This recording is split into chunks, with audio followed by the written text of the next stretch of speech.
Indian American community and the Jewish American community have forged some very important ties and relationships over the years, sharing values and principles, working together in the fields of business and medicine. I gather there's a great number of Jewish American medical facilities and philanthropic endeavors that have supported this initiatives across the country.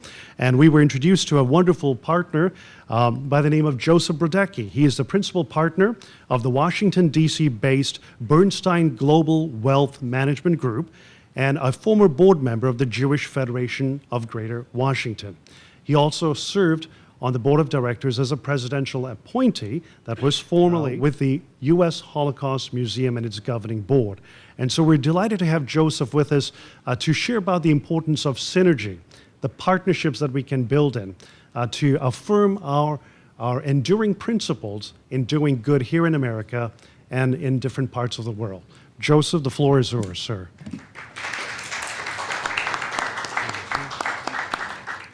First of all, I would like to commend Natasha and Joel and the organizers of the summit today.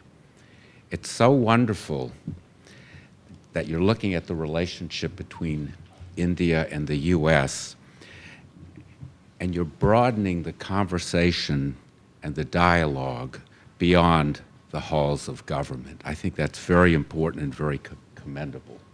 Joel asked me to say something about the close ties based on shared values and joint contributions, these are your words, to the fields of economy, healthcare, science, and technology.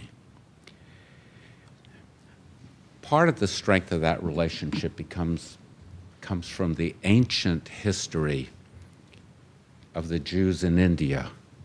One of the, maybe the only few countries in the world where Jews were not defined by anti-Semitism. Both of our communities, Jewish Americans and Indian Americans, have had similar experiences of coming to a new country, starting new lives and becoming doctors, lawyers, professors, entrepreneurs, captains of industry, and leaders across the gamut of society. We share common values, venerating family, education, hard work, and sadly, both of our communities have concerns about rising threats and attacks of ethnic minorities in the U.S., targeting synagogues, targeting Indians, targeting Sikhs, because you can see them. Major Jewish organizations, such as B'nai B'rith and the American Jewish Committee, two of the largest membership Jewish organizations in the country, have close relations with Indian Americans and with India. The corollary is the relationship between India and Israel. And like with the Jewish Americans and Indian Americans, it starts with shared values. Both India and Israel have democratic traditions in areas of the world that are not known for democracy. Israel is still the only democracy in its part of the world, and India, which has been mentioned before, is the largest democracy in the world. And like the United States, both pride themselves in direct democratic elections, free speech, a free press, and the opportunity to dissent from the government's view.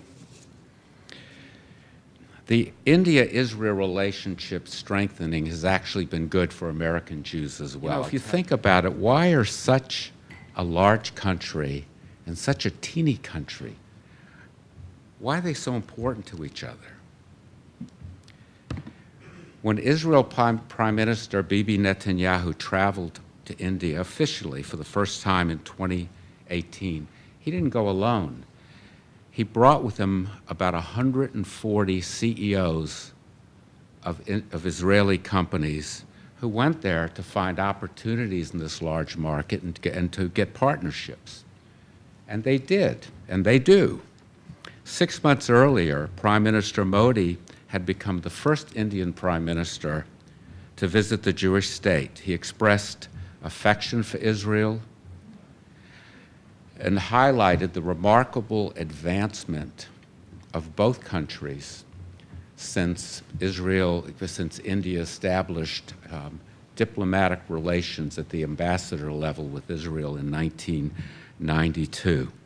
And while he was there, a number of business agreements, sales, relationships started. There was a joint $40 billion, agreed to have a joint $40 billion Israel-India technology fund. The importance of the Modi visit to Israel cannot be overestimated. For Israel or for American Jews, that the leader of the world's second largest country came to Israel, a country whose population is, I think, half the size of the city of New Delhi, to embrace and deepen bilateral ties is very important. Since India established the diplomatic ties at the ambassador level, the relationship has steadily gone up. And like the relationship that we heard about with the U.S., it's become a nonpartisan, bipartisan relationship from the point of view of India, with consensus from both of the largest parties. And the Indian relations with Israel have grown steadily, even as the government has oscillated between the parties.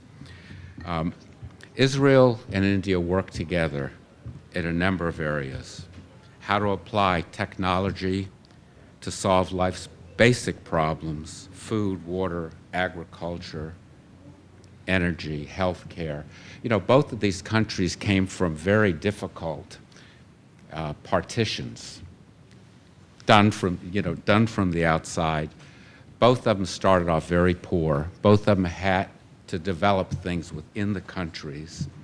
Israel has a program, they call it Centers of Excellence, where they go. They're, I think, in 30 different areas working with farmers to help, and some healthcare professionals to help modernize sanitation and health.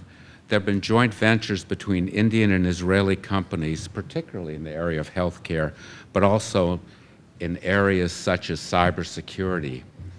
And the defense and security cooperation is almost beyond belief. Israel, such a teeny company, is one of the largest providers of weapon systems to the Indian armed forces. I believe it's the second largest in the world. Israel is a tiny country, but the Indians admire its military technology and willingness to sell it to India. This is good for India, it's very good for Israel, and it's in the interest of the U.S., including our Indian American and Jewish American communities. My firm is a global firm. It's based in New York. I have offices in New York and D.C. We manage $550 billion. But in the context of today, and I didn't think of this when I first came in, or I wouldn't have said it, we have a number of investments in Indian companies. It's a major part of our emerging markets and growing international portfolio. And I appreciate it. Thank you.